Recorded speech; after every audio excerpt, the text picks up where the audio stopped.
علامہ جوید غامدی صاحب کہتے ہیں کہ داڑھی کا قرآن میں ذکر نہیں آیا، تو میں نے اس لیے نہیں رکھی ہوئی، یا رکھنا میں کہتا کسی کو کہ داڑھی رکھو۔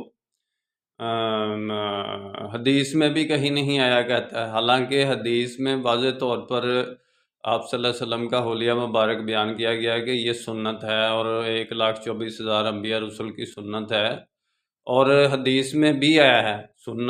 سنت بھی ہے اور حدیث بھی ہے۔ سنت تو عملی پریکٹیکل حدیث کو کہتے ہیں نا، تو حدیث بھی ہے کہ آپ صلی اللہ علیہ وسلم نے فرمایا ہے کہ داڑھی کو بڑھاؤ اور مونچھوں کو کٹاؤ، یعنی کہ داڑھی کو بڑی ہونی چاہیے مونچھوں سے، اور واضح طور پر نظر آنی چاہیے، اور آپ صلی اللہ علیہ وسلم کی سنت بھی یہی ہے کہ آپ کی داڑھی واضح طور پر نظر آتی تھی، اور آپ داڑھی کو کٹاتے نہیں تھے۔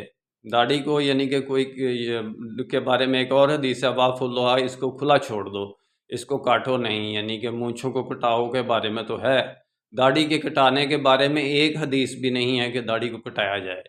اور جو اگر کوئی ہے بھی کوئی روایت کے ساتھ کہ کسی نے سائڈوں سے ترشوائی، تو وہ ضعیف ہے، اس میں آپ صلی اللہ علیہ وسلم کا حکم نہیں ہے، وہ کسی صحابی نے انڈیویجولی کیا عمل یا کوئی کیا۔ میرا کام اسلامک ورلڈ کی امن اور یونائٹی کا ہے، انشاءاللہ ڈیٹیل میں بات پھر ہوگی۔ یہ داڑھی کے اندر اسلام نہیں ہے، اسلام کے اندر داڑھی ہے۔